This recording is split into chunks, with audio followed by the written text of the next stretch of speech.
Hi అండి అందరికీ. ఇవాళ కడప జిల్లాలోని నందలూరులో వెలిసి ఉన్న శ్రీ సోమనాథ స్వామి ఆలయం గురించి చూద్దాము.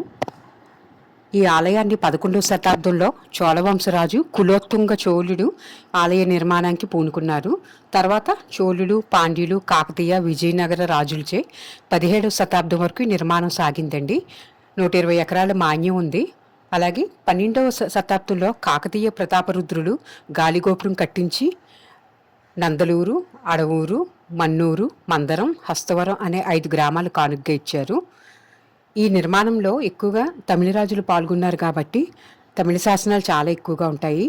మూల విరాట్టు శ్రీ విష్ణు మహామూర్తి, భూదేవి, శ్రీదేవులతో కొలువై ఉన్నారు.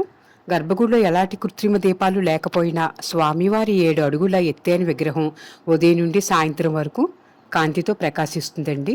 అన్నమాచార్యులు కూడా ఈ స్వామి మీద శృంగార కీర్తనలు రచించారు.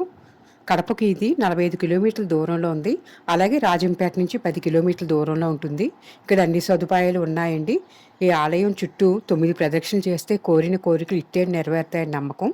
కోరికలు నెరవేరిన తర్వాత ఈ ఆలయం చుట్టూ 108 ప్రదక్షిణలు చేయడం క్షేత్ర సాంప్రదాయం అండి. ప్రతి ఏటా బ్రహ్మోత్సవాలు చాలా ఘనంగా జరుగుతాయి.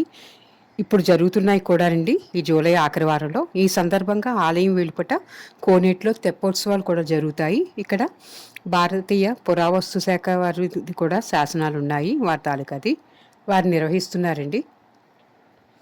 ఈ ఆలయ నిర్మాణంలో నారదుడు వారు ఒకసారి విష్ణుమూర్తి బాహుదా నది సౌందర్యాన్ని చూసి ప్రశాంతంగా ఉంది కదా ఇక్కడ అని అనుకున్నారట ఇక్కడ పర్యటిస్తూ. అప్పుడు నారద మహర్షి శ్రీ విష్ణుమూర్తిని ఇక్కడ కోరారట ఇక్కడ వెలసిల్లాలని. ఆయన కోరిక మేరకు విష్ణుమూర్తి శ్రీ సౌమ్యనాథ స్వామి రూపంలో ఇక్కడ వెలిసారటండి. ఈ ఆలయ నిర్మాణంలో వాస్తుకళ చాలా బాగుంటుందండి. ఎన్నో శిల్పాలు లిఖించబడి ఉన్నాయి, శాసనాలు కూడాని. శిల్ప సంపద ఎంతో చూడముచ్చటగా ఉంటుంది. 108 స్తంభాలు కూడా ఉంటాయండి. అద్భుతమైన స్తంభాలతో చోళ శైలిలో రూపుదిద్దుకుంది. తమిళ శాసనాలు ఎక్కువగా, తెలుగు శాసనాలు తక్కువగా ఉన్నాయండి. తప్పకుండా మీరు ఒకసారి చూడండి.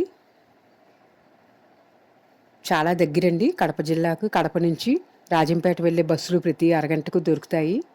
అలాగే అటు నుంచి కూడా రిటర్న్ వెళ్ళొచ్చు కడప వరకుని. మీరు దారిలో ఒంటిమిట్టు కూడా మీరు చూసి దర్శించి రావచ్చు.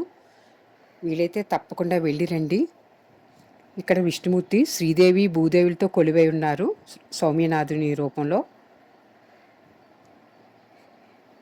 తప్పకుండా మీరు వెళ్ళి చూసి రండి. చాలా విశాలంగా ఉంటుంది. ఉత్తర ద్వారం, దక్షిణ ద్వారం కూడా ఉన్నాయి ఇక్కడ. 5 గోపురాలతోని, 4 గోపురాలతో కూడా కొలువై ఉన్నారండి. చూసారా, ఇవన్నీ తమిళ శాసనాలు ఎక్కువగా ఉన్నాయండి.